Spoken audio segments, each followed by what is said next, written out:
आप सभी को मेरा नमस्कार।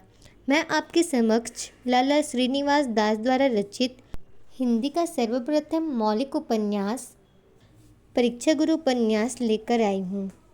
यह उपन्यास आपके नेट सेट के लिए बहुत ही उपयोगी है, तो चलिए हम इसे प्रारंभ करते हैं। प्रकरण -40 एक्स सुधारने की रीति। कठिन कलाहु आय है करत करत अभ्यास। नग ज्यो चाल तू बरत पर साधे बरस छमास। वरिंद मदन मोहन बड़े आश्चर्य में थे कि क्या भेद है जगजीवन दास यहाँ इस समय कहाँ से आए, और आए भी तो उनके कहने से पुलिस कैसे मान गई। क्या उन्होंने मुझको हवालात से छुड़ाने के लिए कुछ उपाय किया? नहीं, उपाय करने का समय अब कहाँ है, और आते तो अब तक मुझसे मिले बिना कैसे रह जाते। इतने में दूर से एकाएक प्रकाश दिखाई दिया और लाला ब्रजकिशोर पास आ खड़े हुए। हैं आप इस समय यहाँ कहाँ? मैंने तो समझा था कि आप अपने मकान में आराम से सोते होंगे, लाला मदन मोहन ने कहा। यह मेरा मंद भाग्य है जो आप ऐसा समझते हैं। क्या मुझको भी आपने उन्हीं लोगों में गिन लिया? लाला ब्रजकिशोर बोले, नहीं, मैं आपको सच्चा मित्र समझता हूँ, परंतु समय आए बिना फल नहीं होता। यदि यह बात आपने अपने मन से कही है तो मेरे लिए भी आप वैसा ही धोखा खाते हैं जैसा औरों के लिए खाते थे। मित्र मालूम होता उसके कामों से, मालूम होता है फिर आपने मुझको किस तरह सच्चा मित्र समझ लिया। लाला ब्रजकिशोर पूछने लगे, मैंने आपके मुकदमों में पैरवी की जिसके बदले भर पेट महानताना ले लिया। यदि आपके निकट उनके मेरे चाल चलन में कुछ अंतर हो तो इतना ही हो सकता है कि वह कच्चे खिलाड़ी थे, जरा सी हलचल होते ही भाग निकले। मैं अपना फायदा समझकर अब तक ठहरा रहा। जो लोग फायदा उठाकर इस समय मेरा साथ दे उनको भी मैं कुछ बुरा नहीं समझता, क्योंकि जिन पर मुझको बड़ा विश्वास था वह सब मुझे अधरधार में छोड़कर चले गए और ईश्वर में मुझको किसी लायक न रखा। लाला मदन मोहन रोकर कहने लगे, ईश्वर को सर्वथा दोष न दो, वह जो कुछ करता है सदा अपने हित ही बात करता है। लाला ब्रजकिशोर कहने लगे, श्रीमद्भागवत में राजा युधिष्ठिर से श्री कृष्णचंद्र ने कहा है, जो नर पर हम हित न करे ताको धन हर लेही। धन दुख दुखिया को स्वतः बंधु तज देही। तारांकन सो निस्संदेह सच है, क्योंकि उद्योग की माता आवश्यकता है, इसी तरह अनुभव से उपदेश मिलता है। सादी में गुलिस्तां में लिखा है कि एक बादशाह अपने एक गुलाम को साथ लेकर नाव में बैठा। वह गुलाम कभी नाव में नहीं बैठा था, इसलिए भय से रोने लगा। धैर्य और उपदेश की बातों से उसके चित्त का कुछ समाधान न हुआ। निदान बादशाह से हुक्म लेकर बुद्धिमान ने, जो उसी नाव में बैठा था, उसे पानी में डाल दिया और 2-4 गोते खाए पीछे नाव पर ले लिया, जिससे उसके चित्त की शांति हो गई। बादशाह ने पूछा, इसमें क्या युक्ति थी? बुद्धिमान ने जवाब दिया कि पहले ये डूबने का दुख और नाव के सहारे बचने का सुख नहीं जानता था। सुख की महिमा वही जानता है जिसको दुख का अनुभव हो, परंतु इस समय इस अनुभव से क्या लाभ होगा? घोड़ा बिना चाबुक वृथा है। लाला मदन मोहन ने निराश होकर कहा, नहीं नहीं, ईश्वर की कृपा से कभी निराश न हो, वह कोई बात युक्ति शून्य नहीं करता।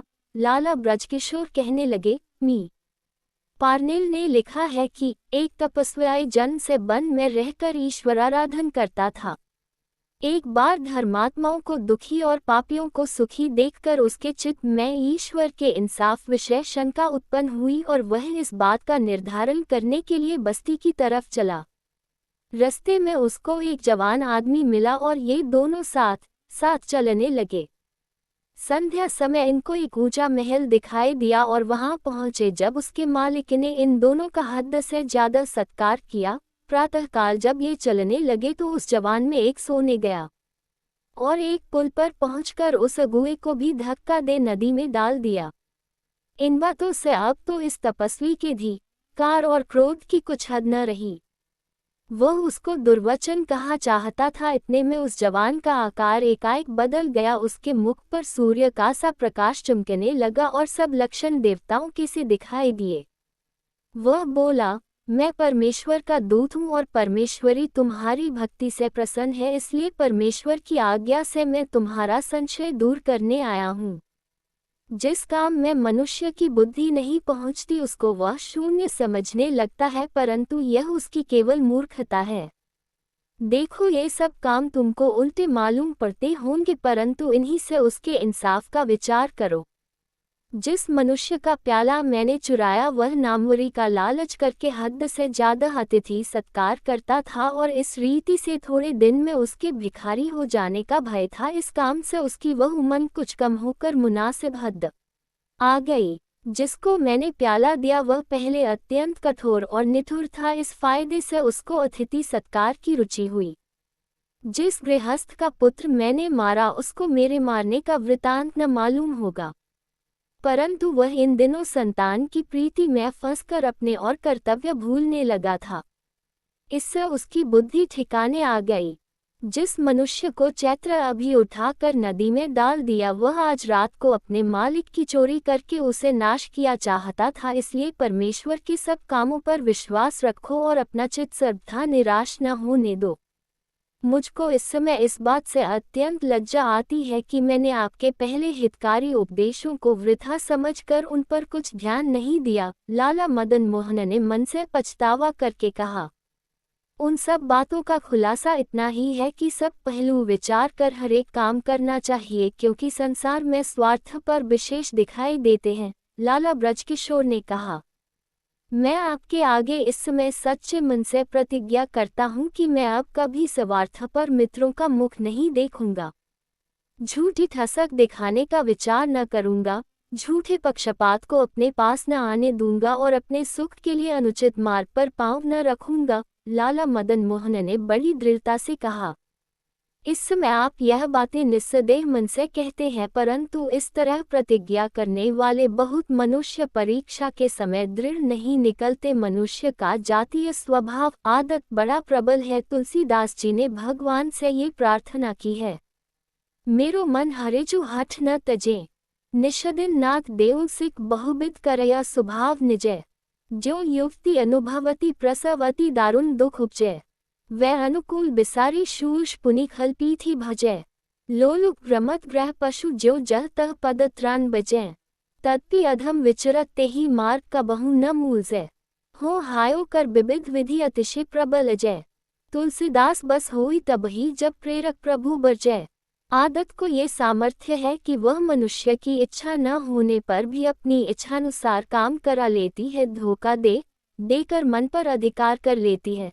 जब जैसी बात करानी मंजूर होती है तब वैसी ही युक्ति बुद्धि को सुझाती है। अपनी घात पाकर बहुत काल पीछे राख में छिपी हुई अग्नि के समान सहसा चमक उठती है।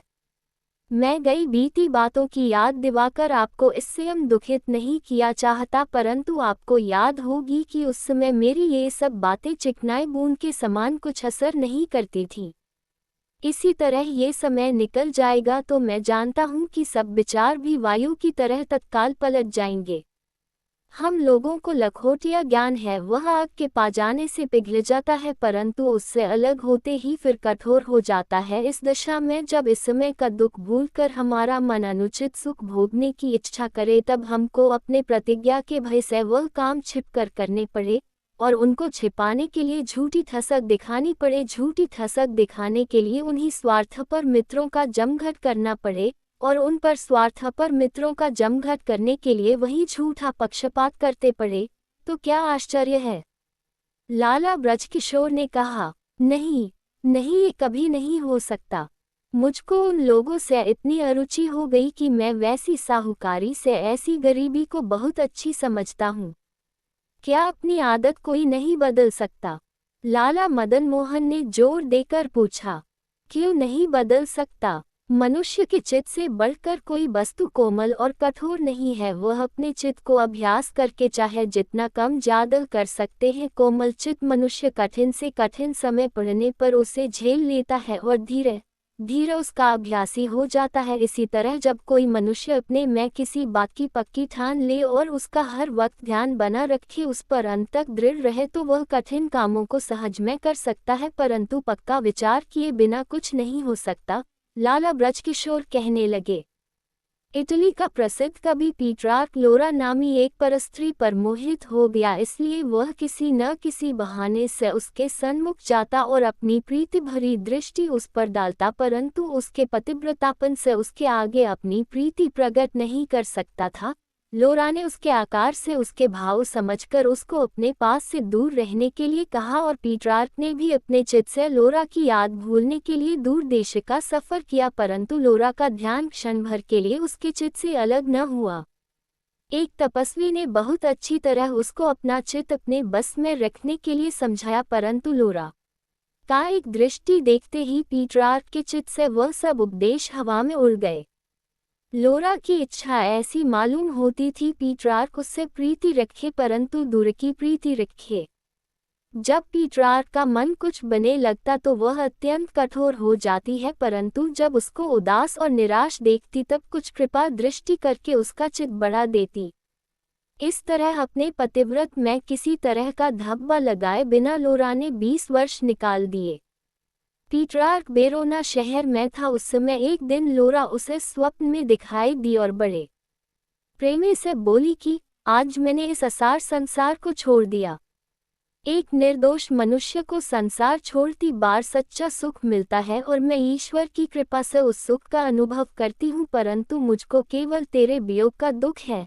तो क्या तू मुझसे प्रीति रखती थी? पीट्रार्क ने पूछा। सच्चे मन से, लोरा ने जवाब दिया, और उसका उस दिन मरना सच निकला। अब देखिए कि एक कोमल चित्त स्त्री अपने प्यारे की इतनी अधीनता पर 20 वर्ष तक प्रीति की अग्नि को अपने चित्त में दबा सकी और उसे सर्वथा प्रबल न होने दिया। फिर क्या हम लोग पुरुष होकर भी अपने मन की छोटी छोटी कामनाओं के प्रबल होने पर उन्हें नहीं रोक सकते? यूनान के प्रसिद्ध वक्ता डेमास्टेनीज को पहले पूरा सा बोलना नहीं आता था। उसकी जबान तोतली थी और जरा सी बात कहने में उसका दम भर जाता था, परंतु वह बड़े बड़े उस्तादों की वक्तृता का ढंग देखकर उनकी नकल करने लगा और दरिया के किनारे या ऊंची टेकलियों पर मुंह में कनकर भरकर बड़ी देर तक लगातार छंद बोलने लगा। तिसे उसका तुतलाना और दम भरना ही नहीं बंद हुआ, बल्कि लोगों के हल्ले को दबाकर आवाज देने का अभ्यास भी हो गया। वह वक्तृता करने से पहले अपने चेहरे का बनाव देखने के लिए कांच के सामने खड़े होकर अभ्यास करता था और उसको वक्तृता करती बार कंधे उचकाने की आदत पड़ी गई थी।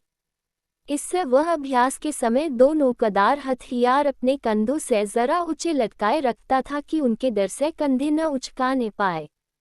उसने अपनी भाषा में प्रसिद्ध इतिहासकर्ता ट्यूसिडाडुगस का सा रस लाने के लिए उसके लेख की 8 नकल अपने हाथ से इंग्लैंड का बादशाह 5वां हेनरी जब प्रिंस ऑफ वेल्स युवराज था तब इतनी बदचलनी में फंस गया और उसकी संगति के सब आदमी ऐसे नालायक थे कि उसके बादशाह होने पर बड़े जुल्म होने का भय सब लोगों के चित्त में समा रहा था।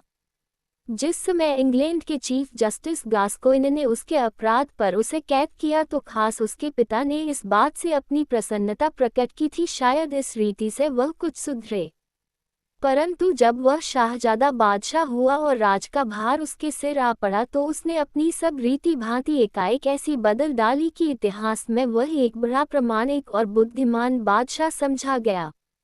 उसने राज पाते ही अपनी जवानी के सब मित्रों को बुलाकर साफ कह दिया था कि मेरे सिर राज का बोझा पड़ा है, इसलिए मैं अपना चाल चलन सुधारा चाहता हूँ, सो तुम भी अपना चाल चलन सुधार लेना। आज पीछे तुम्हारी कोई बदचलनी मुझको मालूम होगी तो मैं तुम्हें अपने पास न फटकने दूंगा।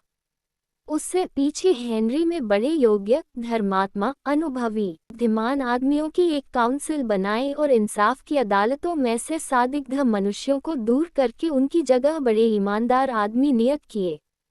खासकर अपने कैद करने वाले गास्कोइन की बड़ी प्रतिष्ठा करके उससे कहा कि जिस तरह तुमने मुझको स्वतंत्रता से कैदा किया था, इसी तरह सदा स्वतंत्रता से इंसाफ करते रहना। मेरे चित्त पर आपके कहने का इस समय बड़ा असर होता है और मैं अपने अपराधों के लिए ईश्वर से क्षमा चाहता हूँ। मुझको उस अमीरी के बदले इस कैद में अपनी भूल का फल पाने से अधिक संतोष मिलता है। मैं अपने स्वेच्छाचार का मजा देख चुका। अब तेरा इतना ही निवेदन है कि आप प्रेम विवश होकर मेरे लिए किसी तरह का दुख न उठाएं और अपना नीति मार्ग न छोड़ें। लाला मदन मोहन ने दृढ़ता से कहा। अब आपके विचार सुधर गए, इसलिए आपके कृतकार्य कामयाब होने में मुझको कुछ भी संदेह नहीं रहा। ईश्वर आपका अवश्य मंगल करेगा। ये कहकर लाला ब्रजकिशोर ने मदन मोहन को छाती से लगा लिया। धन्यवाद। आगे के प्रकरणों के लिए मेरे द्वारा बनाए गए YouTube चैनल हिंदी की दुनिया के माध्यम से देख व सुन सकते हैं।